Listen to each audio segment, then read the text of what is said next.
दोस्तों नमस्कार। कुंडली मिलान की अगली श्रृंखला में आज हम बात करेंगे गण मिलान की, जिसमें हमें अधिकतम 6 अंक जो है दिए जाते हैं। ये पूरी प्रकृति, पूरा ब्रह्मांड, सृष्टि 3 गुणों पर आधारित है: सत्व, रजस और तमस। ये गुण किसी भी व्यक्ति की, जीव की प्राकृतिक स्वभाव को और प्रकृति को बताते हैं। 27 नक्षत्रों को हमारे शास्त्रों में इस प्रकार विभाजित किया है कि वो 3 वर्ग में आ गए, जिनको हम कहते हैं देवगण, मनुष्यगण और राक्षसगण। देवगण में अगर आप देखें तो अश्विनी, मृगशिरा, पुनर्वसु, पुष्य, हस्त, स्वाति, अनुराधा, श्रवण और रेवती नक्षत्र आते हैं। मनुष्य में पूर्वी फाल्गुनी, उत्तर फाल्गुनी, पूर्वी भाद्रपद, उत्तरी भाद्रपद, पूर्वाषाढ़ा, उत्तराषाढ़ा, भरणी, रोहिणी और आर्द्रा आते हैं।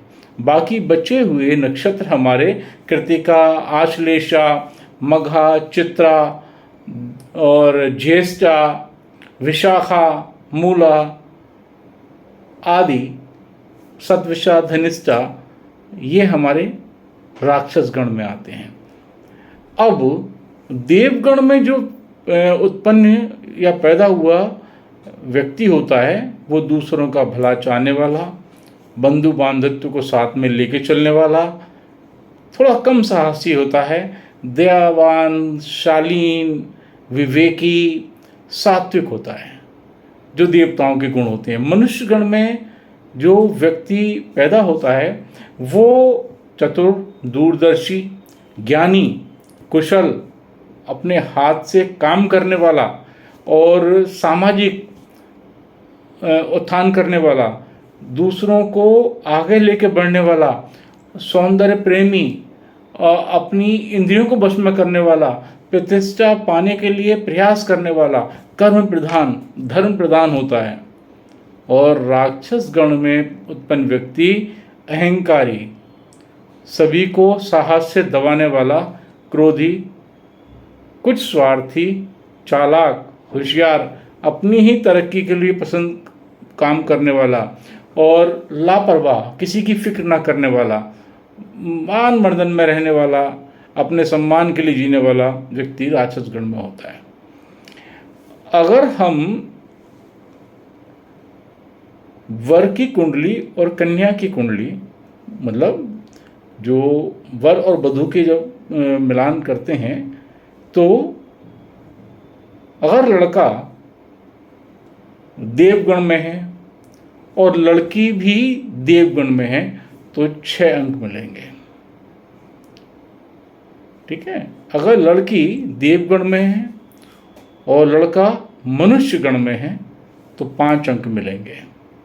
अगर लड़की राक्षस गण में है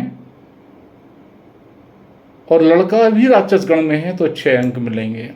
अगर लड़की देवगण में है और लड़का राक्षस गण में है तो 1 अंक मिलेगा। अगर लड़की मनुष्य गण में है और लड़का देवगण में है तो 5 अंक मिलेंगे। अगर लड़की मनुष्य गण में है और लड़का भी मनुष्य गण में है तो 6 अंक मिलेंगे। अगर लड़की मनुष्य गण में है, लड़का राक्षस गण में है तो 0 अंक मिलेगा। अगर लड़की भी राक्षस गण की है और लड़का भी राक्षस गण का है तो 6 अंक मिलेंगे। अगर लड़की राक्षस है गण की है और लड़का देवगण का है तो 0। अगर लड़की राक्षस गण की है, लड़का मनुष्य गण का है तो 0। ये हमारा गण विभाजन का एक सिस्टम है, एक सारणी है। इसी के हिसाब से गण को देखा जाता है। इसमें अगर लड़की का नक्षत्र लड़के के नक्षत्र से 14वां है तो इस विचार को खत्म माना जाता है, मतलब इसका परिहार हो जाता है। अगर लड़का और लड़की दोनों का राक्षस गण है तो भी इसका परिहार हो जाता है। अगर दोनों का राशि का स्वामी एक है और नक्षत्र चाहे अलग हैं तो भी इसका परिहार हो जाता है। तो मित्रों, इस गण विचार में हमें 6 अंक अधिकतम प्राप्त होते हैं और 0 अंक न्यूनतम प्राप्त होते हैं। इससे हम व्यक्ति की प्रकृति को, उसके प्राकृतिक स्वभाव को पहचान सकते हैं।